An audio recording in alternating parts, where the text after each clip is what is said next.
Call to order the regular business meeting for the Council Bluffs Community School District Board of Directors. Mr. Wilson, please call the roll. Dr. Ogres. Present. Mr. Kazire. Present. Mr. Arthur. Here. Ms. Shudak. Here. Ms. Johnson. Here. Ms. Hardiman. Present. Mr. LaFurla. Present. Next, please join me in a moment of silence, followed by the Pledge of Allegiance.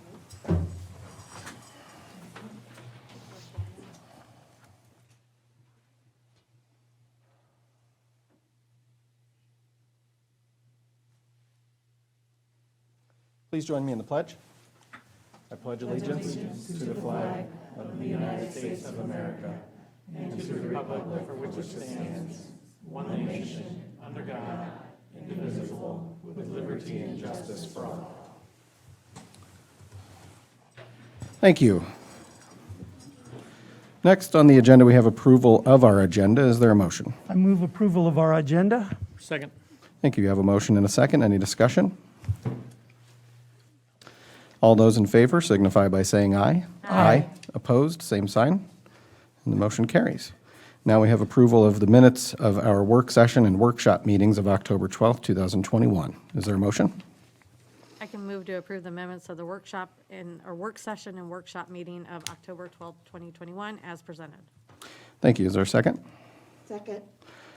And any discussion on this item? All those in favor signify by saying aye. Aye. Opposed, same sign, and the motion carries. Next is public participation. This is a part of our agenda where we allow members of the public time to address the board regarding agenda items or other matters of concern. It is our practice to ask people who would like to address the board to submit their request in advance or to fill out one of the forms at the front of the board room. We had one individual request time tonight. Amy Foster, are you here? Yes.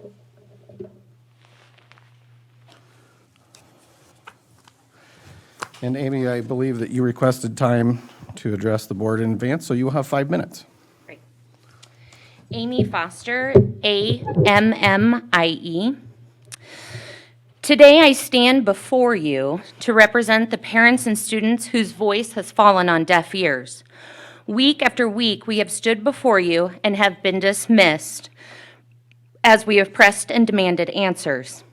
We have been labeled as uneducated, spoken to in a demeaning manner, and portrayed criminally. Make no mistake, regardless of our personal or educational background or our economic status, we are a united force of advocates for our children's well-being and education. We are a force not to be reckoned with and will continue to hold this board accountable. According to publicschoolreview.com, our school district's testing scores earn us a 2 out of 10. We are in the bottom of 50%. Greatschools.org reflects that our district scores are below the national average with a glaring deficiency in college readiness. IowaSchoolPerformance.gov also shows a decrease in our graduation rate as well as a below standard of percentage in our college readiness. I am sure that most of the decline in testing will be contributed to COVID fatigue, but anyone who has had a child in our district in the previous years prior to the pandemic will say otherwise. Over the past 2 years, we have strayed from classroom time dedicated to reading, writing, arithmetic, and science, and has transitioned it into a stage of political indoctrination and healthcare preferences. At no time should any student have the privilege of knowing their educator's political belief or vaccination status. While the topic of mask wearing has been in the forefront, our eyes have been opened to many more challenges. District employee harassment and psychological abuse of students, prioritization of funds, and the unwillingness of a board to work with parents. We will not see a decrease in the challenges that face our board and our district. Soon, we will be forced to look at curriculums such as critical race theory, distribution of vaccine propaganda, as well as pressure for vaccine requirements. This board in front of me has destroyed our trust in the competency of you to lead and serve our district. As many of you know, in the previous board meeting, I had asked some very important questions of our board, such as positivity rates, past mitigation efforts, and what is being done to combat the abuse of power from district employees. The vast response was given in vague verbiage of reiterating a judge's ruling. However, I do find a few responses interesting. I asked, what is being done at the district level to combat employees causing segregation, harassment, and psychological abuse suffered by non-mask wearing students? The response is as follows, verbatim. Employees are expected to treat students and coworkers with respect. If principals are aware of specific instances otherwise, they follow up on the report and take the appropriate action. Mind you, be very careful of how the word expected is used. Our children were expected to follow a mask mandate. It should be that principals or that coworkers excuse me for my stuttering over my words. It should be that employees are to treat students, not expect, but they are to, required to, treat students and coworkers with respect. And the loose term as if principals are aware, there are countless photos, videos, as well as many stories written on social media. I will leave you with this. The tides have turned and the eyes are open. Accountability for hasty decisions is your only option. Remember, you are the Council Bluffs Community School Board, not the Council Bluffs Health Department. Thank you. That concludes our public participation this evening. Next, we're moving on to the superintendent's report. Dr. Murillo? Thank you, Mr. LaFerla. At this time, I'd like to ask Ms. Ostrowski to join me at the podium. Tonight, we will celebrate students and staff, and we're really excited to have students here and staff members. I agree 100%. Thank you, Dr. Murillo and Mr. LaFerla. Tonight, we're going to focus first on our students who are here tonight to be recognized as part of our Student Star program. Dr. Murillo will join me at the podium and present the awards as I call the names. But first, I'd like to share a little bit about why they're here tonight. Through college-level courses and exams, advanced placement provides motivated and academically prepared students with the opportunity to earn college credit and to stand out in the college admissions process. We will be, I think we heard about advanced placement at the last meeting, didn't we? There are 10 honorees from last school year's advanced placement program. The first group of students achieved the designation of AP Scholar, receiving scores of 3 or higher out of 5 on 3 or more AP exams. So they have really been hard at work. First, I'll invite Benjamin Banta to receive his award.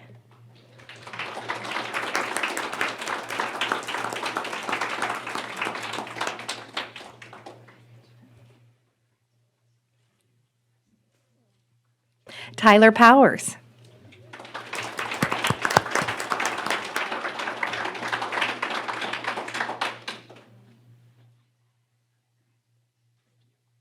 Grace Schoening.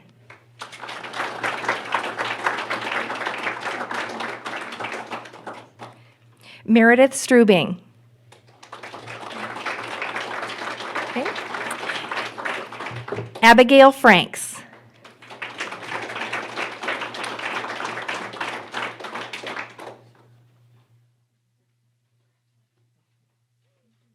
Elena Lemus.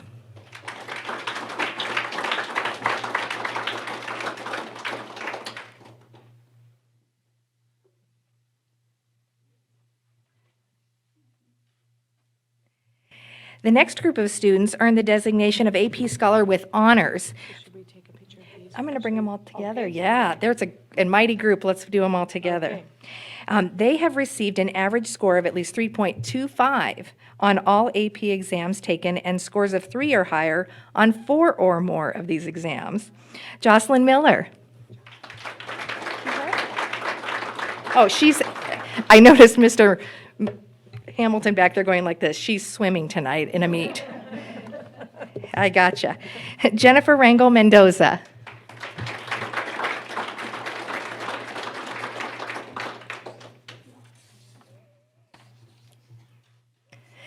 And our other AP scholar with honor is Mia Richardson, who is still at play practice tonight at Thomas Jefferson. So we'll look forward to hearing about that play coming up. And then one of our 2021 graduates. Oh, yes. One of our 2021 graduates, Molly Higgins, earned the designation of AP Scholar with distinction last year, but built on it with scores of 4 or more on 7 total exams. Wanted to get that right. Are you all just in awe up here? So I don't believe her parents are here tonight. Of course, she's away at college, so we will make sure she gets her award, and congratulations to her and to all of you.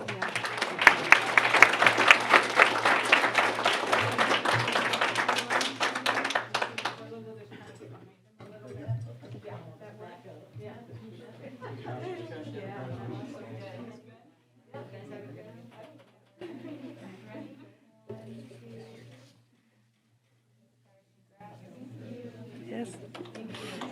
Congratulations. One more round of applause. Mia, who was from Thomas Jefferson, Mia Richardson. Yeah, would you mind taking? Yeah, we will absolutely make sure all of the students get their recognition. We love seeing them displayed at their graduation parties. I'm looking at parents who know the drill.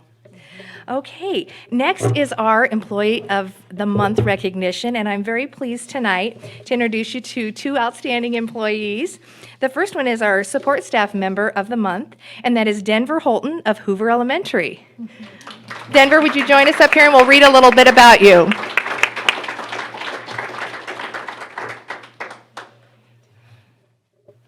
I asked him if he was an AP scholar when he walked in. Here.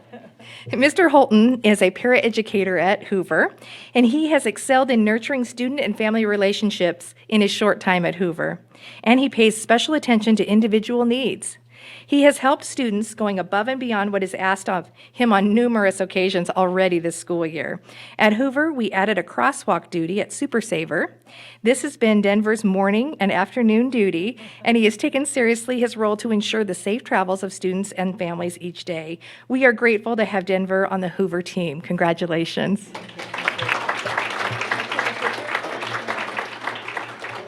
And we're glad to have Mrs. Anderson, the Hoover principal, here, as well as the rest of his fan club, right? Yes. Yeah.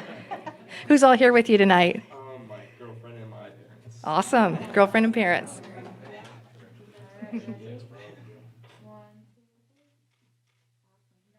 Thank you. And now for our licensed staff member of the month.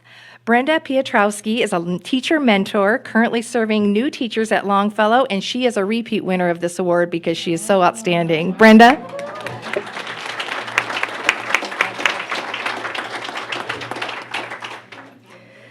I'm going to read a little bit about you from your nomination. Mrs. Piotrowski is fully and wholeheartedly invested in the long-term success of her mentees.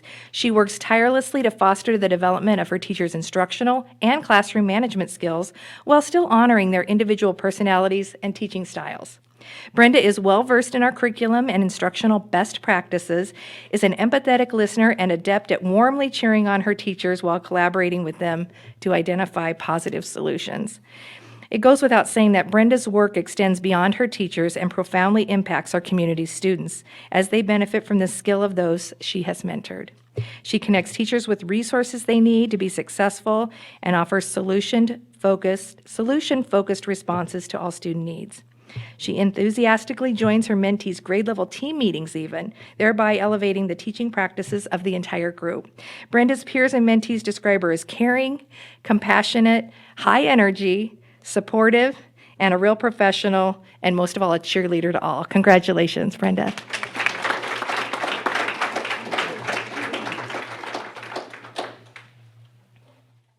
And she's joined by her principal, Mrs. Brittany Hetrick, and also her fan club. Who do you have with you here tonight, Brenda? My family is here. Oh, mentees are here too. Would you stand if you're a mentee of Brenda's? Stand up. I also thought they were AP scholars.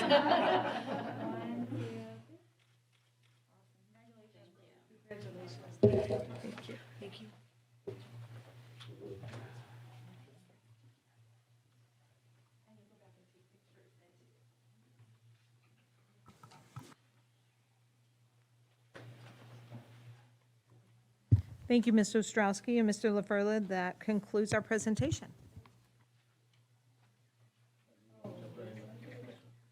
At this time, I'm going to ask Mr. Milborn to join me at the podium.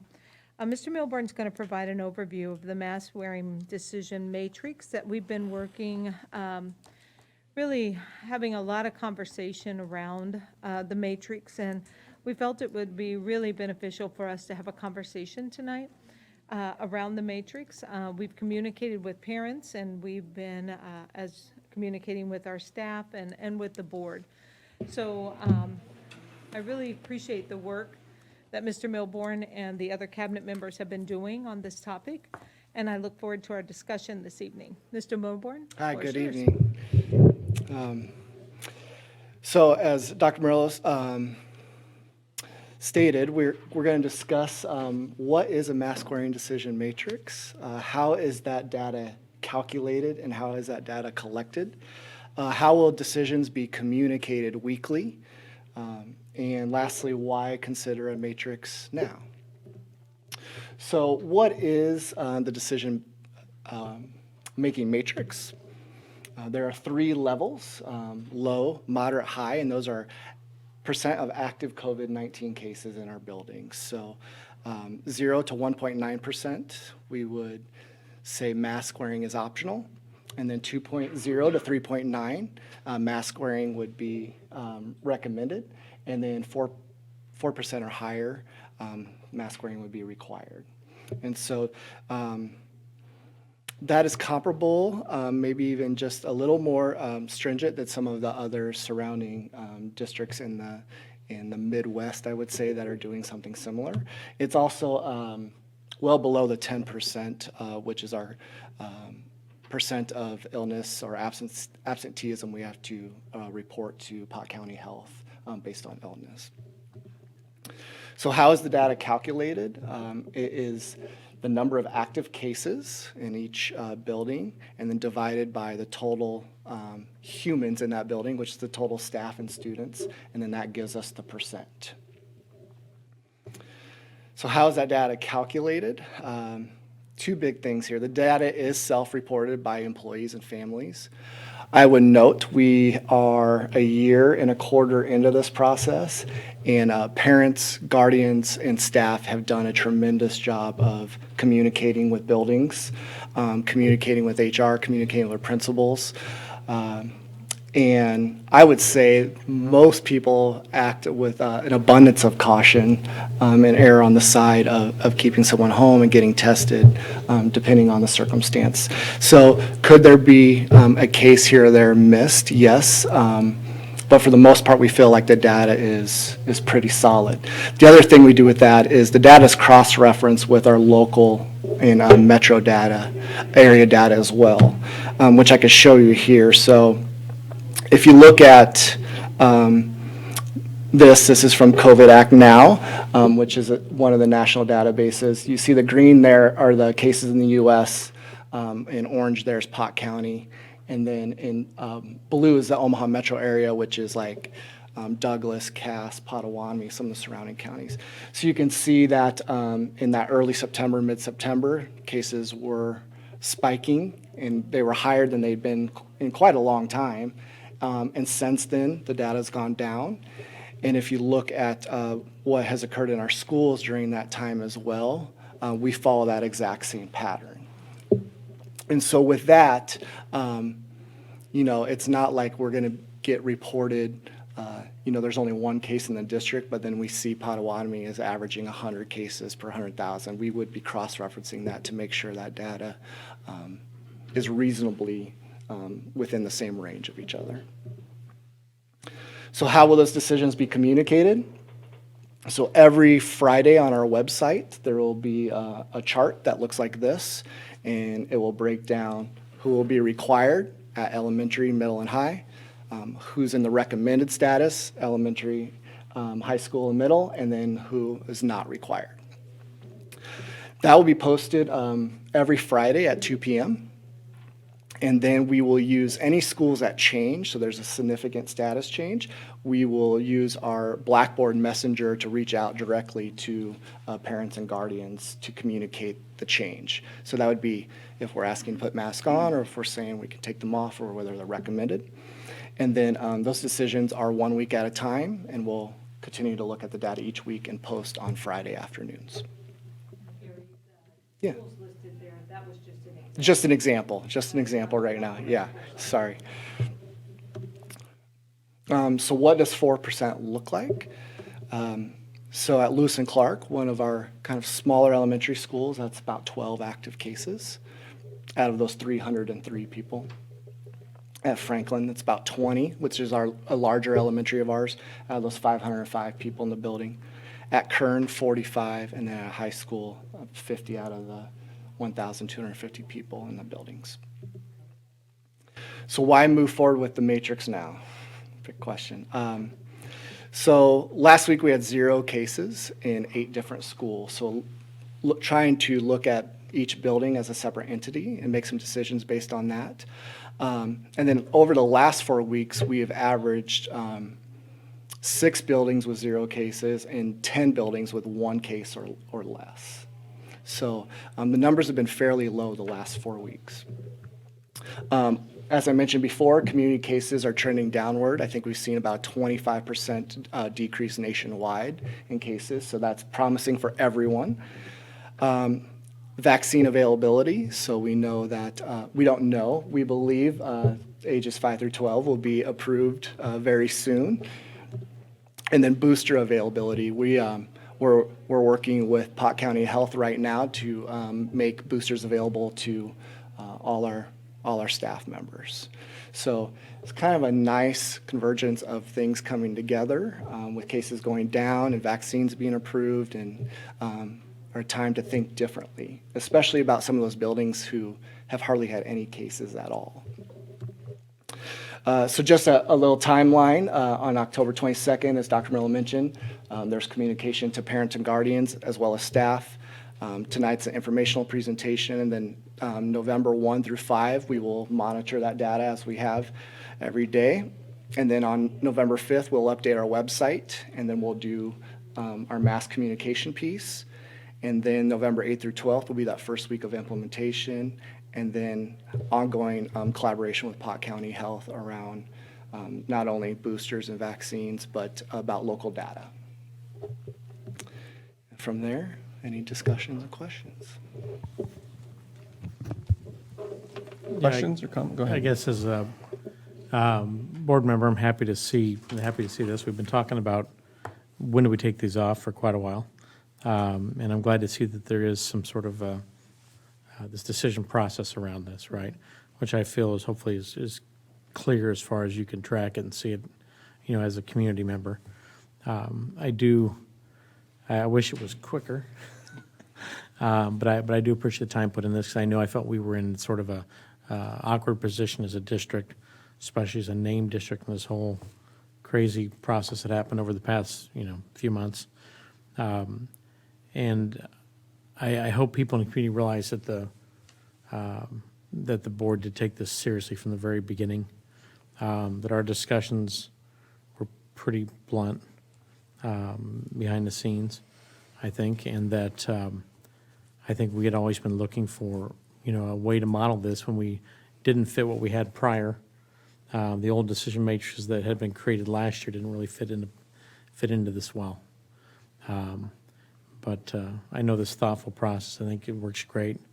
And I know that Dr. Murillo said for several weeks talking about these, as these cases were coming down, as we were seeing, whether that's a reaction to our masks working within the schools or this virus passing through the community or a combination of that.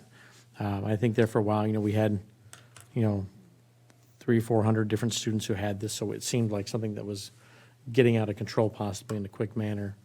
And so I feel that, I know that not everybody appreciates that, but I think that kind of trying to figure a way to have a formal process for this is probably a good thing.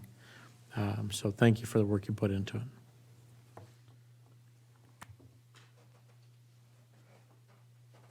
Any other questions or discussion?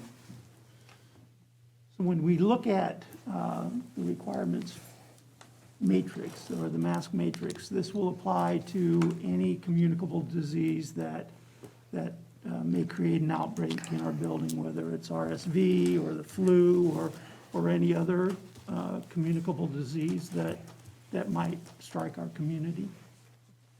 So we've been in discussion around that, Mr. Kozire, and one of the thoughts that we have is we have always, if we had a school that had a lot of absenteeism due to influenza, the flu, we took some extra precaution, a lot of cleaning, sent some additional custodians in at night to clean the building, and then communicating with parents.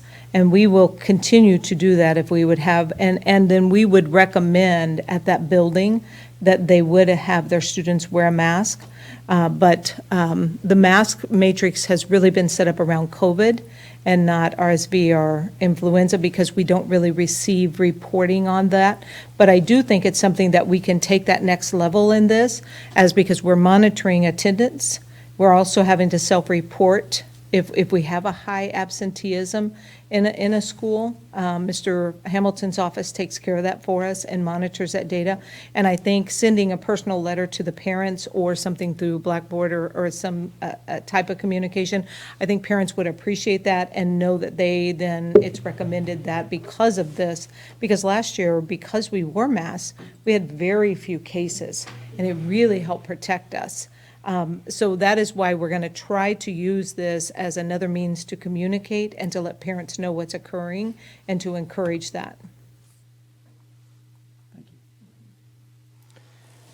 Are we going to be doing anything differently in classrooms where there are teachers or children that are at high risk or immunocompromised or?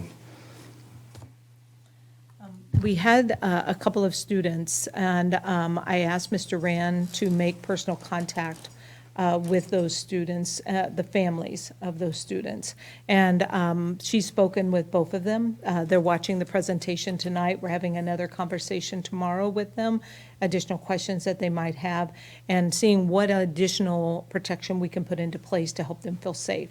The same thing for our teachers that have some concerns or may have a child that has those special needs that we need to protect. So we're trying to address those needs as best as we can and to ensure that they feel comfortable whether they're teaching in the classroom or they have a student in that classroom. And so we'll continue to work with them very closely as each individual case arises.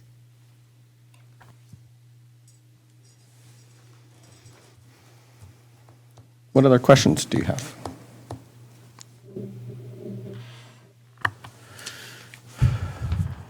I just have the comment that I was very pleased to see the cases at 55 before we put the masks in place to 10. And it's heartwarming that we don't have 150 with it.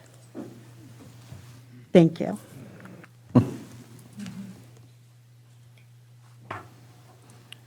I guess I just have a comment. Like, I would be nervous of us just rolling this out for any other sorts of outbreaks and things without intense communication with parents and the public and some more thought into this than, I mean, I know that, I guess I've been, I remember when I was in college and measles went through and everybody got vaccinated, things like that. And I know there are a lot of communicable type diseases and infections and things, that viruses that come through, But I'd be nervous that this would ever be some sort of thing that we default to without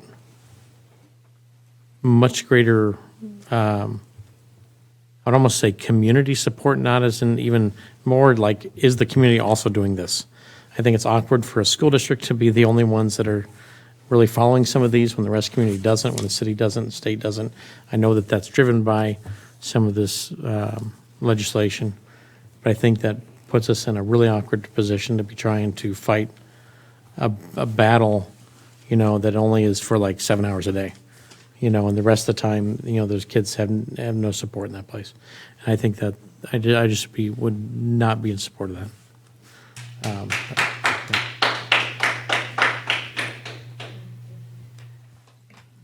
But Mr. Arthur, you don't think that that's what we're saying, do you?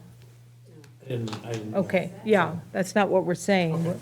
We're using this for the COVID, but we do think that I would, if I was a parent and I was in a building that had a large outbreak of the flu, I would want to know that my child, that there's a Totally ton of- agree. Yeah. I think we Totally agree. should, and we've done that before. And I do think we should communicate around the flu or RSV.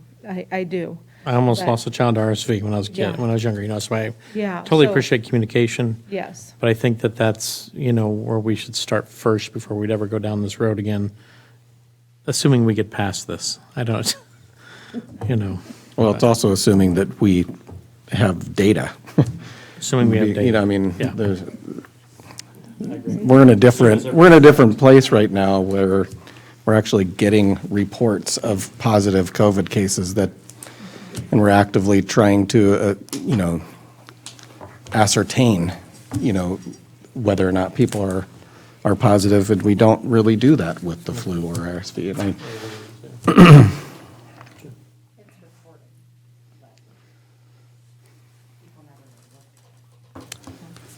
Okay.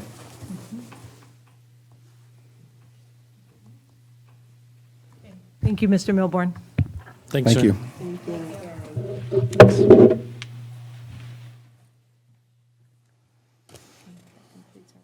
That's it? Okay. Thank you, everyone. Now we're moving on to resolution portion of our agenda. First, we have approval of the, excuse me. First, we have approval of the 2022 policy review list. Is there a motion? I will move where we approve the 2022 policy review list. Thank you. Is there a second? Second. We have a motion and a second. Any discussion on this item? It looks like a fine list of policies. It is a pretty long list. It is. Any other discussion? Mr. Wilson, please call the roll. Mr. Arthur? Yes. Mr. Kazire? Yes. Dr. Ogres? Yes. Ms. Shudek? Yes. Ms. Johnson? Yes. Ms. Hardeman? Yes, And Mr. LaFurla. Yes, the motion carries. Next, we have approval of an employee early notification incentive. Is there a motion? Move to approve the 21-22 early notification incentive as presented. Thank you. Is there a second? Second. We have a motion and a second. Any discussion on this item? Maybe just an explanation of what this is. We do this every year.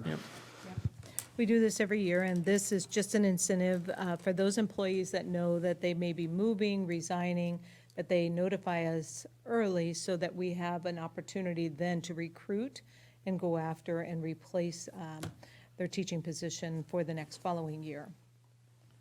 And I think for the public, since our people are under contract, this is something not all that unique to the school district, but it is something that school districts have to account for as it becomes very difficult to find teachers on last-minute notice.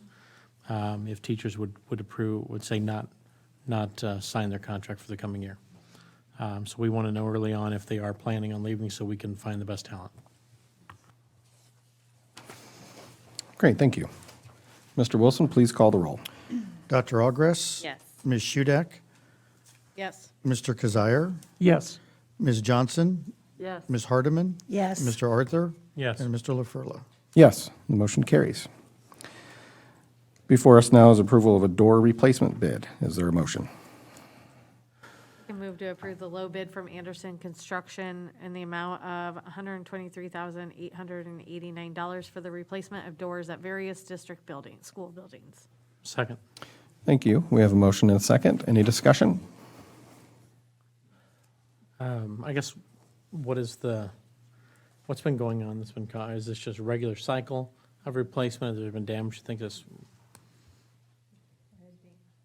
So under the ESSER 3 and ESSER 2 legislation, in the legislation, it allows us to remove and replace and repair doors, windows, et cetera, in order to increase airflow into the building. And we have identified a number of doors around the district that are rusted out or don't have a seal properly. And so since we do have these ESSER funds, we're using those to replace these doors. is there two parts to this? No. A base and then an alternate, or it's? Oh, I'm sorry, yeah, there was an alternate where they were going to, I believe that the alternate was to use aluminum doors, Okay, and we're recommending the alternate, okay. which is included in the 123,889. Okay. Any other discussion or questions? And we're thinking 4 months. Good. Seems like that's about average right now. Yeah. Yep. Okay, Mr. Wilson, please call the roll. Ms. Shudek? Yes. Mr. Arthur? Yes. Ms. Johnson? Yes. Ms. Hardeman? Yes. Dr. Ogres? Yes. Mr. Kazire? Yes. Mr. LaFurla? Yes, motion carries. And our last resolution is board member attendance at the IASB Annual Convention. Is there a motion?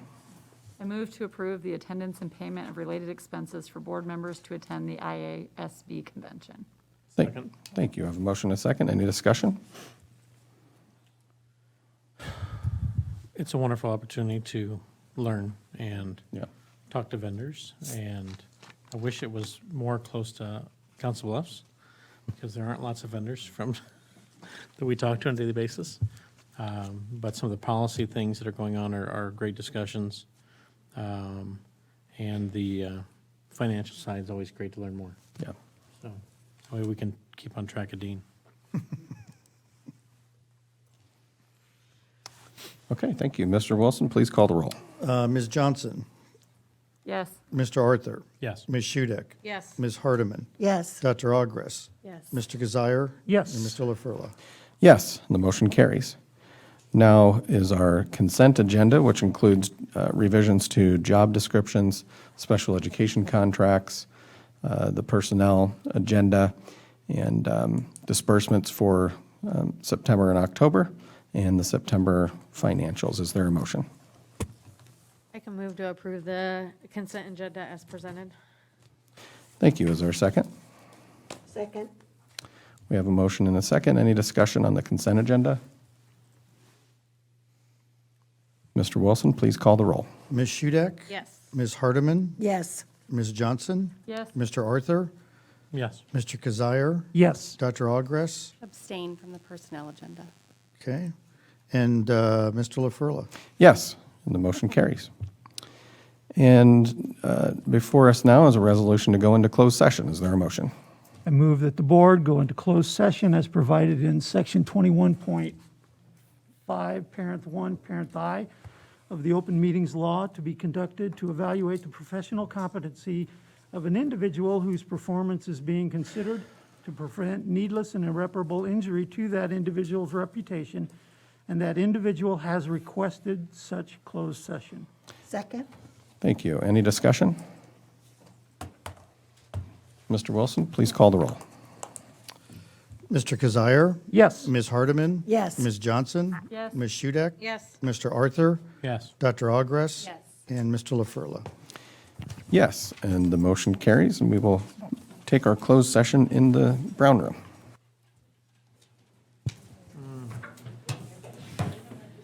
Dave?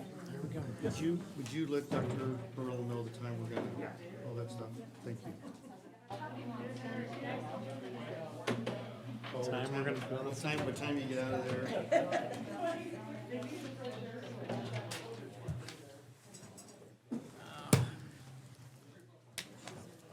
But it's gotten better.